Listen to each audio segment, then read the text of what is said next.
I'm sure a lot of you will have seen the scenes in the south side of Glasgow yesterday.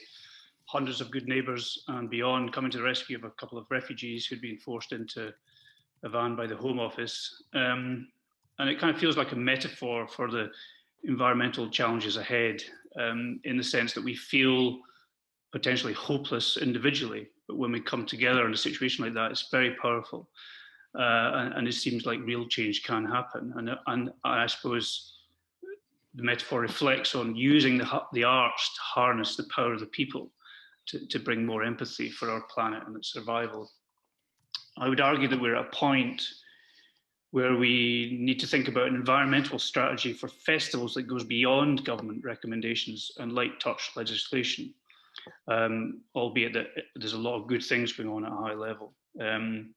Like many festivals in Scotland, Celtic Connections has been doing its bit where it can, like reducing use of plastics, managing water consumption, going paper-free, etc.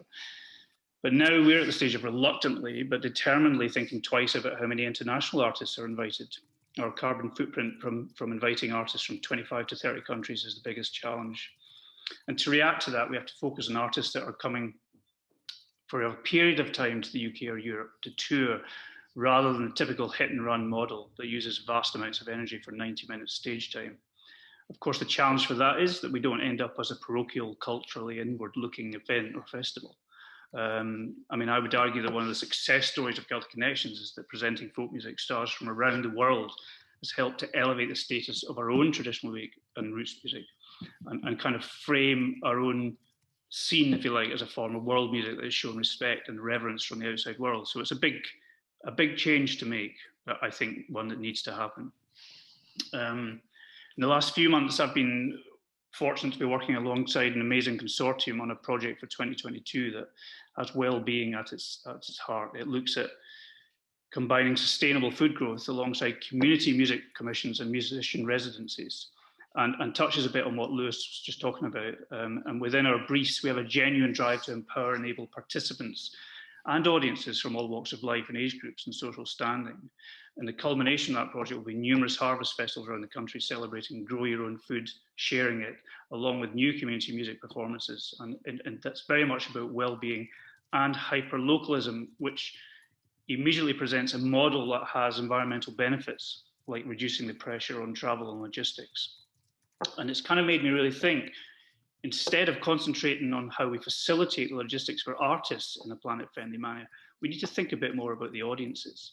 Can we concentrate on achieving change through the power of the collective force that comes with live music and the musicians and festivals that deliver that inspiration? Of course, we're already seeing organisations like Music Declares Emergency, led by Sam Lee, with advocates like Annie Lennox, Jarvis Cocker, Mogwai, many more, using their profile to lean on government to focus more on a greener world. But actually, it's the association with the artist that matters most. If fans start to realise that their favourite musicians are not appearing in a town near them because they are sacrificing their own live career to support their beliefs on protecting the environment, this will have a much bigger impact potentially than the procrastination of politically motivated leaders, I feel. I'd say we, and I mean as in events, coordinators, managers, anyone working within festivals, have to practice what we preach and spread the message of goodwill to willing and engaging audiences who understand why radical changes have now happened to their favourite festival. I think some of the strongest ideas in that area have included the proposal of car shares for audience travel to venues where public transport can't work, or even free access to electric buses specifically for concert travel. You never know, there might be some good ad hoc Kayleys on those buses that break out into discussions on how best to save the planet. So absolutely, let's keep pushing for relevant legislation, but also let's try everything in our power to encourage audiences how to support the arts and planet at the same time. If I have even 30 seconds left, how am I doing, Alan? Yeah, 30 seconds you've got, Donald. Okay, great. I'd just like to, without sounding like an eco-warrior, I do have one hardcore suggestion for an international climate protocol for travel. I find it fascinating that there's been this huge discussion about a vaccine passport, pros and cons of it. Why on earth don't we have a good planet passport? I mean, essentially, if your passport has a vaccine, you've had a vaccine, you can travel. well, how about the idea that you can't travel if your country is not adhering to planet-saving policy and meeting targets? Everyone has aspirations and dreams of traveling around the world, and they'd soon vote out their government if they were being held to ransom by the rest of the world because they weren't adhering to those policies, and you're turning up an airport and you couldn't travel unless you play accordion, and then you can. Excellent.